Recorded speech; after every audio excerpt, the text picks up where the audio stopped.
Students, हमारे YouTube channel में आपका हार्दिक स्वागत है। तो चलिए आज पढ़ते हैं गणित में विभाज्यता के नियम को।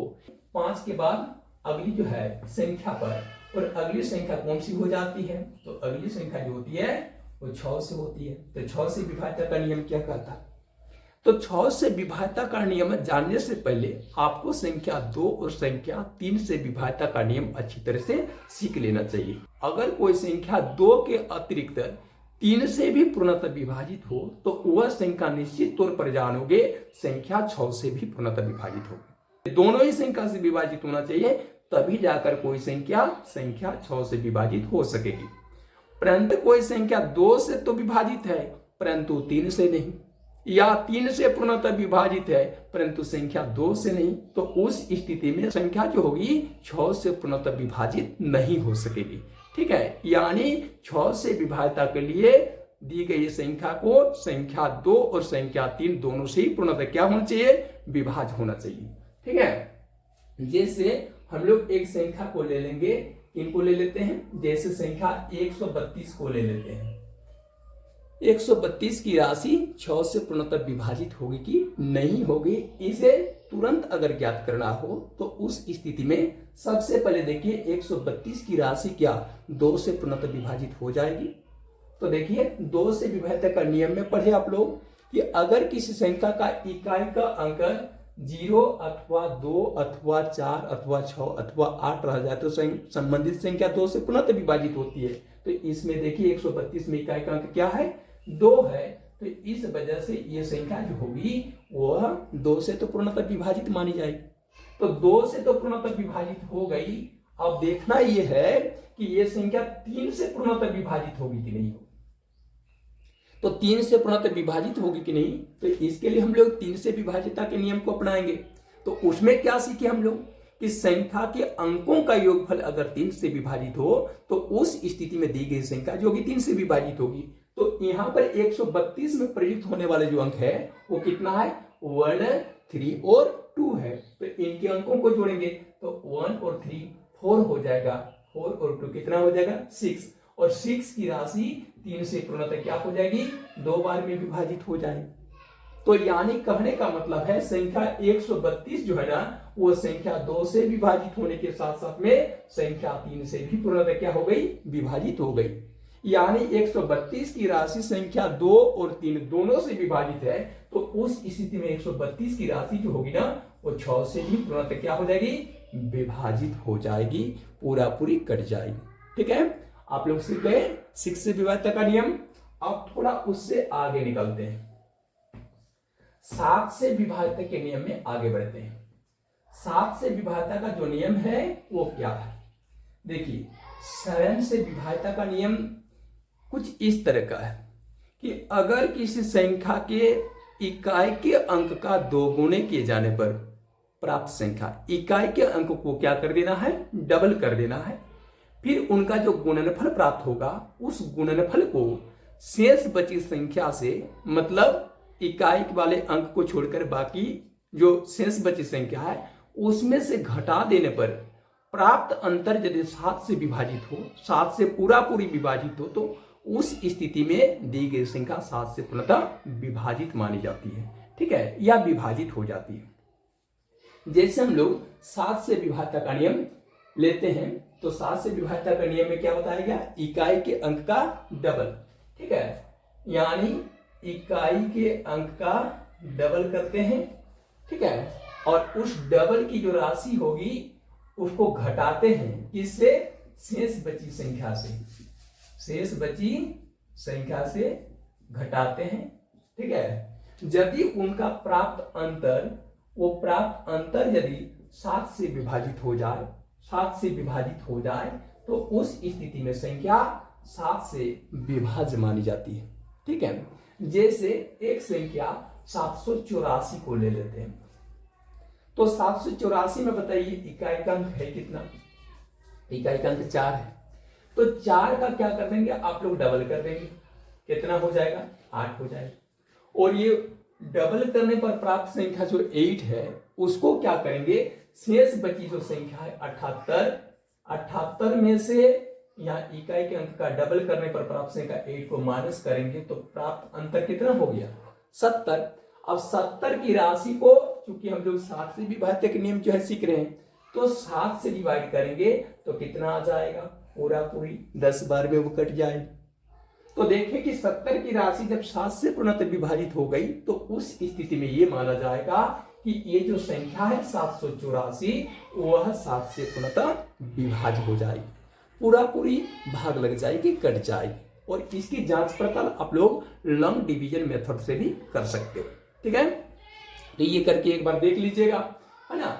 परंतु यहाँ 7 से विभाज्यता का नियम है ना, उसमें हम लोग को और एक बात गौर करना चाहिए कि अगर किसी संख्या के इकाई का डबल करने पर प्राप्त संख्या को शेष बची संख्या से माइनस करने पर जो अंतर प्राप्त होता है वो अंतर यदि 7 से पूर्णतः विभाजित नहीं हो सका तो उस स्थिति में दी गई संख्या भी 7 से पूर्णतः विभाजित नहीं होगी। ठीक है, और लेते हैं अब नेक्स्ट नंबर 8 से विभाज्यता के नियम को। 8 से विभाज्यता का नियम क्या है या द डिविजिबिलिटी ऑफ 8 क्या है। अगर किसी संख्या के अंतिम 3 अंकों से बड़ी संख्या अगर 8 से विभाजित हो, 8 से पूर्णतः विभाजित हो तो वह संख्या 8 से पूर्णतः विभाज्य मानी जाती है। ठीक है, यानी इकाई, दहाई और सैकड़े से बड़ी संख्या यदि 8 से विभाजित हो तो उस स्थिति में संख्या 8 से विभाजित मानी जाती है या 8 से विभाज्य हो जाती है। जैसे हम लोग एक खूब लंबी चौड़ी संख्या ले लेते हैं,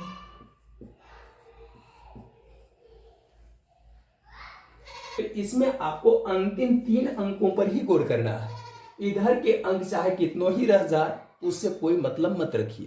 ठीक है, 8 से विभाज्यता का नियम में आपको इकाई, दहाई और सैकड़े से जो बड़ी संख्या है वो कितनी है, यहाँ पर 728 है।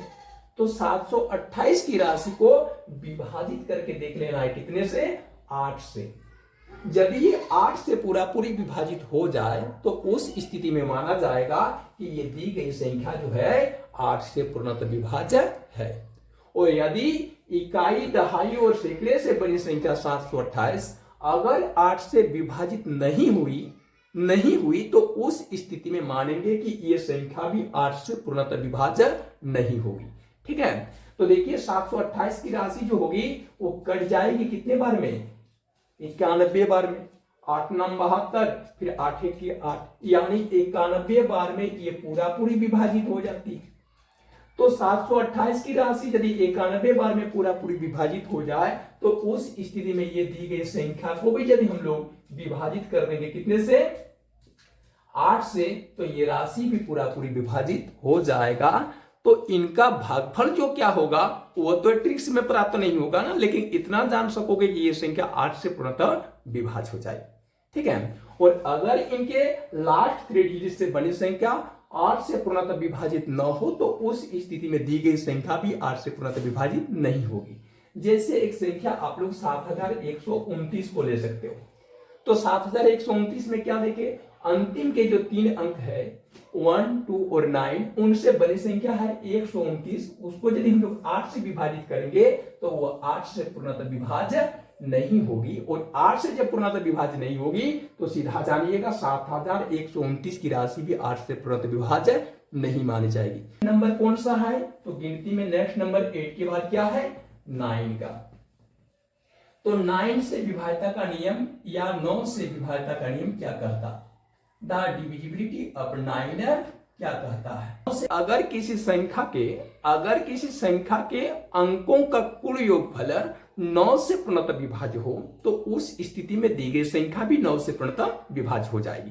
ठीक है, क्या बोले, अंकों का योगफल अगर 9 से पूर्णतः विभाजित हो, पूरा पूरी विभाजित हो, तो उस स्थिति में दी गई संख्या भी जो होगी ना वो पूर्णतः क्या हो जाएगी, 9 से विभाज्य हो जाएगी।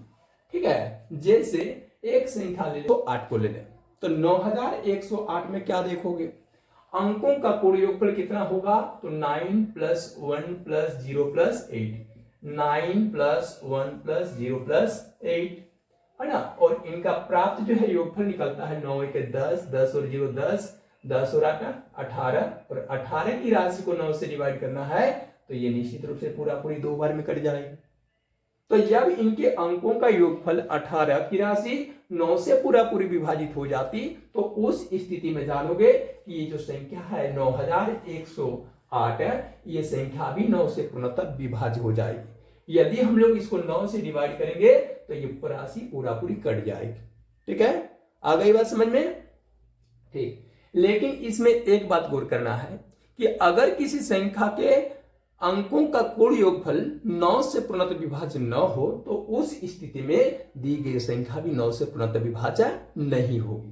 ठीक है, जैसे हम लोग एक संख्या ले लेंगे, अगर 6118 को ले लेते हैं तो इसमें प्रयुक्त होने वाले अंक कौन कौन से हैं? 6 है, 1 है, 6 है, 1 है, 1 है, 8 है। थोड़ा इसमें और एक चीज का ध्यान रखना है, जैसे ये 1 की राशि 2 बार प्रयुक्त हुई है तो कोई विद्यार्थी यह न गलती कर बैठे कि 6 + 1 + 8, नहीं, 1 अगर 2 बार प्रयुक्त हुआ है तो उसको 2 बार जोड़ना है, 3 बार प्रयुक्त हुआ है तो 3 बार जोड़ना है, 5 बार हो तो 5 बार जोड़ना है। तो इसमें आपको 6 + 1 करने से नहीं होगा, 6 + 1 + 1 + 8 करना पड़ेगा, 6 + 1 + 1 + 8, और प्राप्त योगफल को क्या करना है? 9 से डिवाइड करना पड़ेगा। तो कितना होगा? 4 के 7, 7 के 8, 8 16, 16 की राशि 9 से डिवाइड करेंगे तो पूरा पूरी नहीं कटेगी। तो इस वजह से 6118 की राशि भी 9 से पूर्णतः विभाज्य नहीं मानी जाएगी। ठीक है, तो ये हो गया 9 से विभाज्यता के नियम।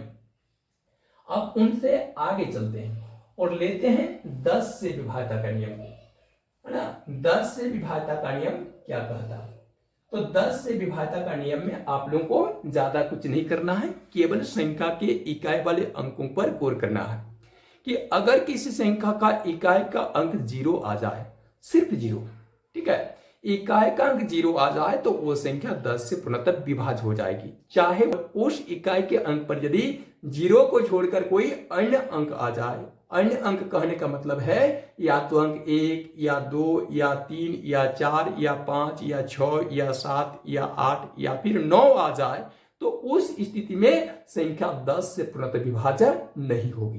ठीक है, तो 10 से विभाज्यता की शर्त क्या है कि इकाई के अंक में 0 का होना। ठीक है, जैसे हम लोग एक संख्या ले लेते हैं 612560, इतनी बड़ी संख्या 10 से विभाजित होगी कि नहीं होगी, इसका जवाब आप लोग बगैर कॉपी कलम के और 1 सेकंड में ज्ञात कर सकते हैं। और वह क्या है न, इकाई का अंक देख लो, तो इकाई का अंक मिल गया 0, तो इकाई का अंक जैसे ही 0 मिला तो समझ जाइए ये संख्या 10 से पूर्णतः विभाजित हो जाएगी। अगर यहां पर इकाई के स्थान पर 0 नहीं होकर 1 का अंक होता तो 10 से विभाजित नहीं होती, 2 का अंक होने से भी 10 से विभाजित नहीं होती, यहां पर अगर 3 का अंक होता तो भी यह संख्या 3 से पूर्णतः विभाजित नहीं होती, 4 या 5 या 6 या 7 या 8 या 9 का भी अंक होता तो ये जो संख्या होती 10 से पूर्णतः विभाज्य नहीं होती। ठीक है, तो आज हम लोग केवल संख्या 2 से लेकर 10 तक के विभाजन के नियम को सीखे। नेक्स्ट रोज में हम लोग इससे संख्याओं की विभाज्यता के बारे में अध्ययन करेंगे।